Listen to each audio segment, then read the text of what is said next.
Welcome back. મહત્વના સમાચાર. આણંદના ખંભાતમાં એટીએસે મોટું ઓપરેશન પાર પાડ્યું. ફેક્ટરીમાંથી 100 કરોડનું ડ્રગ્સ ઝડપાયું છે. માહિતી મળી રહી છે કે દેવ દિવાળી પછી આ ફેક્ટરી શરૂ કરવામાં આવી અને ત્યાં ડ્રગ્સ બનાવવાનું કામ થતું હતું. ફેક્ટરી માલિક સહિત 6 લોકોની ધરપકડ કરવામાં આવી છે. લગભગ 18 કલાક સુધી એટીએસ દ્વારા આખું સર્ચ કરવામાં આવ્યું. ફેક્ટરીમાં અલ્પ્રાઝોલમ નામની દવા બનતી હતી. આ 6 શખ્સો એ છે કે જ્યાં ડ્રગ્સ બનાવવાનું કામ કરતા હતા. સોખડામાં ગ્રીન લાઈફ ઇન્ડસ્ટ્રીઝમાંથી ડ્રગ્સ પકડાયું છે.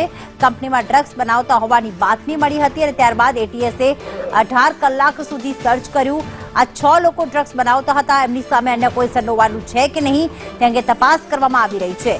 એક્સક્લુઝિવ દ્રશ્યો અત્યારે એટીએસે જે 6 લોકોને ઝડપી પાડ્યા છે એ 6 આરોપીઓ આપ જોઈ રહ્યા છો કે જે નશાનું કારોબાર કરતા હતા. આ ડ્રગ્સ ક્યાં વેચવાના હતા, કોને આપતા હતા, ક્યાં સપ્લાય કરતા હતા તે હવે તપાસનો વિષય છે. પણ આ 6 લોકો અત્યારે આપ સ્ક્રીન પર જોઈ રહ્યા છો કે જેઓ દેવ દિવાળી પછી તેમણે એક ફેક્ટરીની શરૂઆત કરી અને ગેરકાયદેસર રીતે ડ્રગ્સનું ઉત્પાદન કરતા હતા. જ્યારે એટીએસ ત્યાં પહોંચી ત્યારે 100 કરોડનું ડ્રગ્સ ત્યાંથી પકડાયું છે. આ 6 લોકોની અટકાયત કરી લેવામાં આવી છે. હવે તેમની પ્રાથમિક પૂછપરછ કરવામાં આવશે. આ તમામ આરોપીઓ જે છે એ ગુજરાતને નશાની હેઠળ ધકેલી રહ્યા હતા. ગુજરાતના યુવાનોને નશો આપવાનું કામ કરતા હતા કારણ કે તેઓ ઉત્પાદન જ ક્યાં કરતા હતા. હવે કોને સપ્લાય કરવામાં આવતા હતા અને સાથે એમની સાથે ઉપર કોઈ જોડાયેલું છે કે નહીં, આ ફેક્ટરી કોના નામની હતી તે અંગે પણ હવે એટીએસ દ્વારા તપાસ કરવામાં આવી છે. 6 લોકોની ધરપકડ કરવામાં આવી છે. એક્સક્લુઝિવ દ્રશ્યો. આ 6 આરોપીઓ આપ જોઈ રહ્યા છો કે જેઓ નશાનો કારોબાર કરતા હતા, નશાનું ઉત્પાદન કરતા હતા.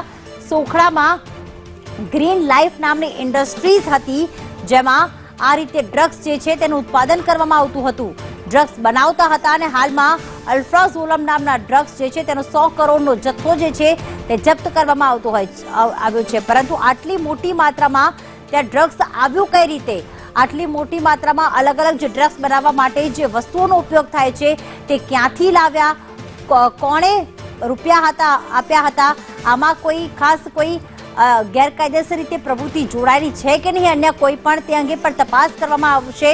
આ ક્યાં ક્યાં સપ્લાય કરવામાં આવતું હતું અને આ ફેક્ટરી કઈ રીતે, ફેક્ટરી માલિક જે છે તે પહેલા કયા બિઝનેસ સાથે સંડોવાયેલો હતો કારણ કે આ ઇન્ડસ્ટ્રીઝમાં દેવ દિવાળી પછી જ આ રીતે ડ્રગ્સ બનાવવામાં આવતું હતું. આ 6 આરોપીઓની ધરપકડ કરી લેવામાં આવી છે. 100 કરોડથી વધારેનું ડ્રગ્સ ઝડપાયું છે.